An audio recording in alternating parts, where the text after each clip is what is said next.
చీమ చీమ ఎందుకు కుట్టావే అంటే, నా బంగారు పుట్లో వేలు పెడితే కుట్టనా అందంట. ఇది తెలుసు నాకు చిన్నప్పటి నుంచి. కానీ ఈ యాంట్ ఫిలాసఫీ ఏంటబ్బా? మీరు యాంట్ ఫిలాసఫీ ఏంటో తెలుసుకోవాలనుకుంటున్నారా? ఖచ్చితంగా ఈ వీడియో చివరి వరకు చూడండి. ఓ చిన్న ఆలోచన ఛానల్ని సబ్స్క్రైబ్ చేయండి. మరిన్ని మంచి మంచి కంటెంట్ ఉన్న వీడియోల కోసం నా ఛానల్ని ఫాలో అవ్వండి. మీకు గనక వీడియో నచ్చితే లైక్ చేస్తూ ఉండండి. చీమను చూసి లైఫ్ మార్చుకోవచ్చు అని మీకు తెలుసా? అసలు చీమని ఎప్పుడన్నా బాగా అబ్జర్వ్ చేశారా మీరు? చీమ ఎప్పుడూ గివప్ ఇవ్వదు. మనం మాత్రమే చిన్న చిన్న ప్రాబ్లమ్స్కి గివప్ ఇస్తూ ఉంటాము. సమ్మర్లో కూడా చీమలు ఫ్యూచర్ గురించే ఆలోచిస్తాయి. మనం మాత్రం ప్రజెంట్లో ఎంజాయ్ చేస్తూ ఫ్యూచర్ గురించి మర్చిపోతాము. వింటర్లో కూడా చీమలు హోప్స్ని వదలవు. మనం మాత్రం ఒక్క ఫెయిల్యూర్ వస్తే చాలు బ్రేక్ డౌన్ అయిపోతాము. చీమలు తమ శక్తి సామర్థ్యాలంతా యూజ్ చేసి కష్టపడతాయి.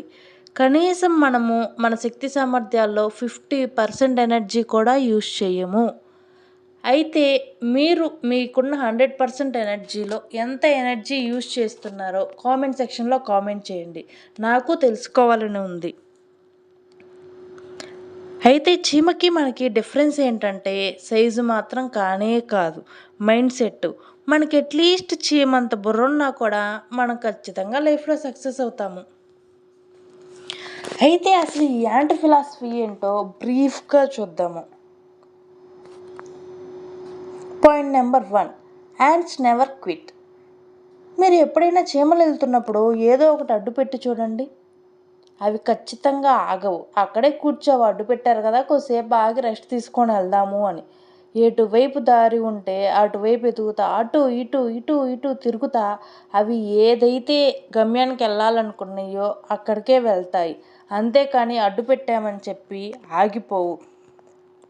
కానీ మనం మాత్రం చిన్న చిన్న అడ్డంకులు వస్తే ఈ ప్రపంచంలో ఉన్న కష్టాలన్నీ నాకే ఉన్నాయి అని ఏడుస్తూ కూర్చుంటాం. ఓ సారీ టీవీనో ఫోనో చూస్తూ కూర్చుంటాము. మనం కూడా చీమలాగా డిఫరెన్స్ వేస్ని వెతుకుతూ మన గోల్స్ రీచ్ అవ్వాలి.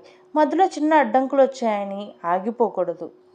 Point number 2, they think winter all summer. చీమలు అన్నీ స్మూత్గా వెళ్తున్న వాటి రోజులు టఫ్ టైమ్స్ కోసం ప్రిపేర్ అవుతాయి. అవి వింటర్లో రైనీ సీజన్లో బయటకు వచ్చే పరిస్థితి ఉండదు.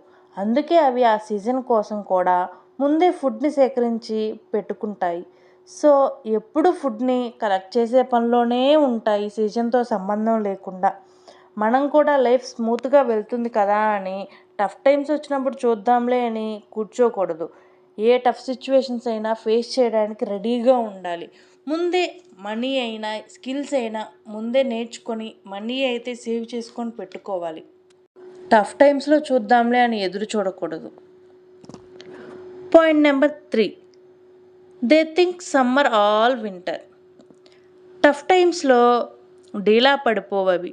బ్యాడ్ టైం పర్మనెంట్ కాదు, గుడ్ డేస్ వస్తాయని పాజిటివ్గా ఉంటాయి. ఎందుకంటే అవి ముందే టఫ్ టైమ్స్కి కూడా ముందే ప్రిపేర్ అయి ఉన్నాయి కాబట్టి.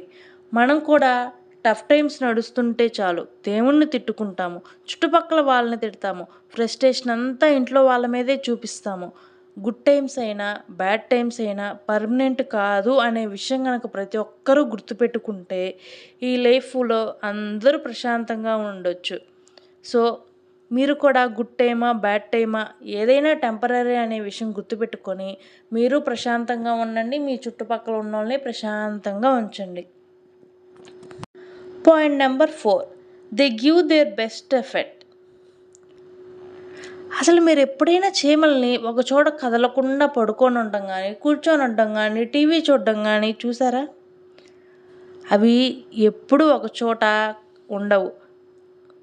అవి ఎప్పుడూ కదులుతూనే ఉంటాయి. అవి తమ శక్తి సామర్థ్యాలు ఎంతవరకు ఉన్నాయో అంతవరకు వర్క్ చేస్తాయి. కానీ మనం మాత్రం మనలో ఉన్న ఎనర్జీని కనీసం 50% కూడా యూజ్ చేయము. ప్రతి ఒక్కళ్ళు తమలో ఉన్న ఎనర్జీని కనీసం ఒక 80% కనుక యూజ్ చేసుకుంటే ఖచ్చితంగా అందరూ బిల్ గేట్స్ అయిపోతారు. సో మనం కూడా వాటిలాగా 100% ఎఫర్ట్స్ ఇవ్వడానికి ట్రై చేయాలి. అప్పుడే మనం అనుకున్న గోల్స్ని రీచ్ అవుతాము. మనం కూడా చీమల్లాగా సైలెంట్గా వర్క్ చేస్తూ రిజల్ట్ అనేది భారీగా చూపించాలి. సో మీరు కూడా మీ ఎనర్జీలో ఎంత యూజ్ చేస్తున్నారో ఖచ్చితంగా కామెంట్ సెక్షన్లో కామెంట్ చేయండి. ఈ యాంట్ ఫిలాసఫీ కనుక మీకు నచ్చితే ఖచ్చితంగా ఒక లైక్ ఇవ్వండి. అయితే తరువాత మనం